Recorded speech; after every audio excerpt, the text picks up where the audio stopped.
Downtown was the beginning of Wichita Falls. There were no houses anywhere else in the city except in the downtown area. So that's where our city began.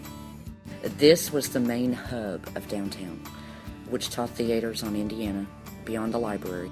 And this is where all the shopping took place. Frank Kell and Joseph A. Kemp were two of our founding fathers. Without them, Wichita Falls would not be here today. They had many interests in the town. They were significant in developing our town. Obviously, we have a Kell Boulevard named after Frank Kell, and we have a Kemp Street named after J.A.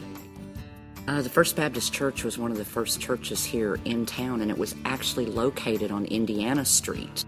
It was located right across the street from where the Wichita Theater is today, and it wasn't until the 19-teens that it was actually moved over to where it is today.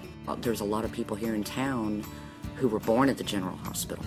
Without the General, there's only one, and they hated to see it go. It was heartbreaking for them.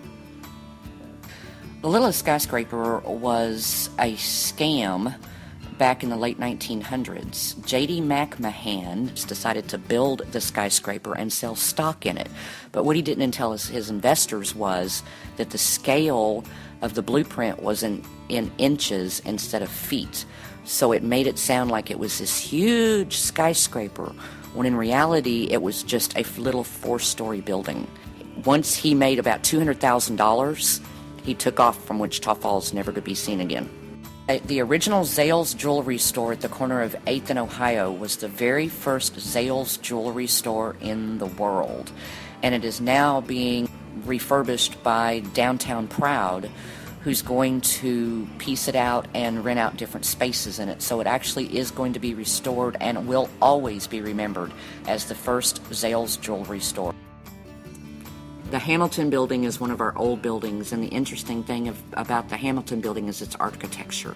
One of the things that the Hamilton Building is so popular for is that people think that it has German swastikas on the building, but it actually wasn't a German swastika, it was an Indian peace sign. But it still goes for a good story. The Littlest Skyscraper, the area along Indiana Avenue, and the original Zales building are probably some of the most significant places in the downtown area of Wichita Falls that still ring history today.